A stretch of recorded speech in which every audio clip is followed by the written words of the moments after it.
Alors, Opus Modus, c'est d'abord un langage de programmation et un environnement.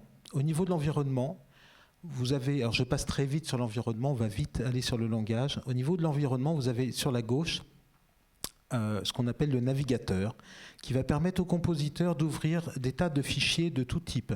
Non seulement ses scripts de composition, ses essais, ses tentatives diverses et variées, mais on peut aussi ouvrir des documents PDF, ouvrir des vidéos, ouvrir un film, si on fait de la musique à l'image, ouvrir un navigateur web pour aller chercher de l'information.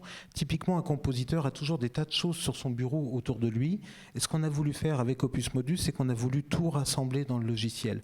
Toutes les sources d'inspiration peuvent rester à l'intérieur de l'environnement, de façon à ce que le compositeur ne se déconcentre pas et reste focalisé sur son travail de composition. Ça, c'est un exemple où j'ai laissé l'ordinateur prendre des décisions à certains points de vue, en fait, d'un point de vue rythmique.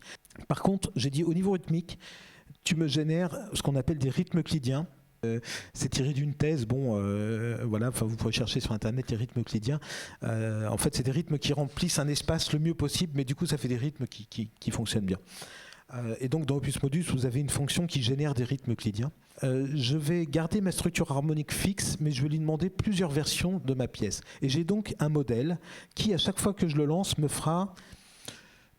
m'exprimera une version différente de ma pensée. Et donc je pourrais choisir ou exporter des morceaux dans Logic, enfin moi je travaille avec Logic, et retravailler ces morceaux, ou créer une composition en générant des bouts et en les mettant bout à bout, etc.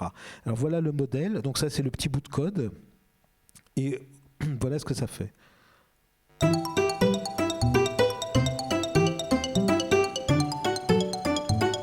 C'est du General MIDI.